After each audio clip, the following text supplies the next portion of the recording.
मनमोर.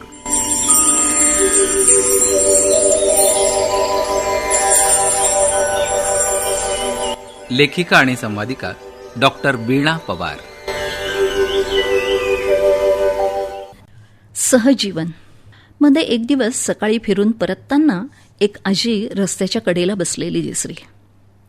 अंगावर झुनकट नऊवारी काठपदराची साडी, जवळच एक काठी आणि उकिडवी बसलेली, समोर एक मळकी भरलेली पिशवी ठेवलेली होती.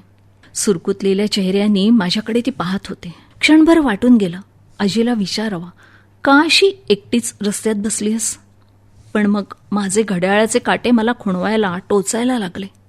पुढे दिवसभराचा कार्यक्रम बिघडणार होता. मी तिच्याकडे एक नजर टाकून तशीच घरी आले. पण अजूनही त्या आजीची नजर मनाचा पाठलाग करते. का नाही चौकशी केली मी? का 2 शब्द बोलले नाही तिच्याशी? एवढीही माणुसकी माझ्यामध्ये नाही का, की एका माणसाची साधी चौकशी केली नाही? माझी मलाच लाज वाटली. किती स्वार्थी झालो आपण, किती आत्मकेंद्रित. माणूस माणसाला पारखा झालाय. एक 25-30 वर्षापूर्वीचा काळ आठवतो. तेव्हाचा आणि आताचा काळ किती फरक पडलाय. टीव्ही, मोबाईल, इंटरनेट या गोष्टींनी आपल्याला हजारो किलोमीटर दूर काय झालं हे माहीत असतं, पण शेजारच्या घरात काय झालं हे कधी जाणून घ्यायचा आपण प्रयत्न करत नाही. कधी सहजच म्हणून भेटायला जातो आपण? नाही. तेच पूर्वी वाडा संस्कृती असायची. वाड्यातलं सगळं कुटुंब एकत्र राहायचं, वेगळे, पण त्यांच्यातही एक बांधिलकी नक्कीच होती.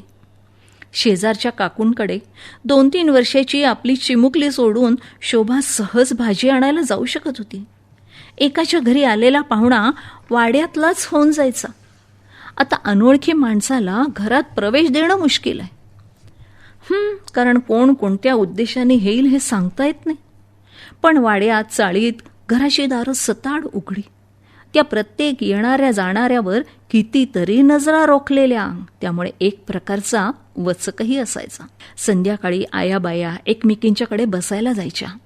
तिची मेथीची भाजी निवडता मनातल्या सुखदुःखांचाही निचरा व्हायचा.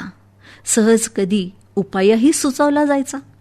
किंवा वयाच्या अधिकाराने काकू, मावशी कानही धरायच्या आणि संसारातल्या विणीचा टाका उलटा पडता सुलटा होऊन जायचा. या सुखदुःखाबरोबर एकमेकींच्या संसारातली कमतरता पदराने झाकलेल्या वाटीतल्या पदार्थांनी भरून निघायची. संध्याकाळपर्यंत चाललेल्या पोरासोरांचा धुडगूस, त्या मुलांच्या एकत्र खेळण्याने त्यांना मिळणारी सामाजिक जाण, सामाजिक भान मुद्दाम शिकवावं लागत नव्हतं.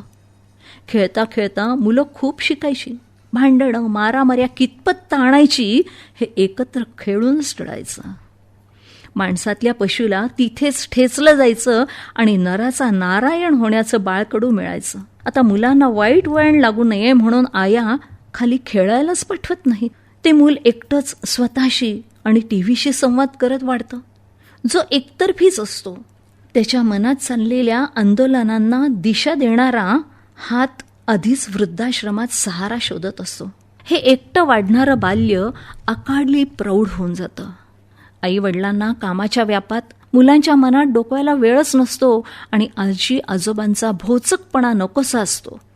पण खरंच हा भोचकपणाच आपलं वागणं, विचार करणं बरोबर आहे का हे पडताळून पाहायला लावतं. आता प्रत्येक गोष्टीला दुसरी बाजू आहे हे मान्य, पण यातही काही सुवर्णमध्य नाही का साधता येणार? जुन्या पिढीतलं चांगलं ते निवडून आपण घेतलं तर? त्यांच्या हळू पडणाऱ्या पावलांसाठी एखादं पाऊल आपण मागे घेतलं तर? या जुन्या नव्याची सांगड घालणं खरंच एवढं अवघड आहे का? दोन्ही पिढींनी एकमेकांना समजून घेतलं तर भविष्यातली पिढी नक्कीच उज्ज्वल काळ पाहील. बालपण टीव्ही, इंटरनेटच्या जंजाळात अडकण्यापेक्षा आजी आजोबांच्या गोष्टीत रमेल. अजाण कलिकांकडे वळणाऱ्या नराधमाच्या नजरांना वचक बसेल. एकमेकांची बांधिलकी सांभाळून सहजीवन कळेल. अडीअडचणीत मदतीला हात पटकन पुढे येतील. समाज साखळीतील एखादी निसटू पाहणारी कडी पुन्हा जळेल. आणि रस्त्याच्या कडेला अशी एकटीच बसलेली आजी कधीच दिसणार नाही. तिच्यासोबत चालणारी, तिला सोबत करणारी पावलंही असतील. नमस्कार मंडळी, मनमोहर कार्यक्रम तुम्हाला सगळ्यांना खूप आवडतोय हे तुमच्या लाईक आणि शेअर्सवरनं मला कळतंय. मंडळी, तुम्हाला आवडलेला हा कार्यक्रम फक्त तुमच्यापुरता न ठेवता तुमच्या मित्रमैत्रिणींनाही तुम्ही पाठवा. आणि हो, माझं चॅनल मनमोहर सबस्क्राईब करा, म्हणजे पुढचा व्हिडिओ तुम्हाला पटकन मिळेल. धन्यवाद.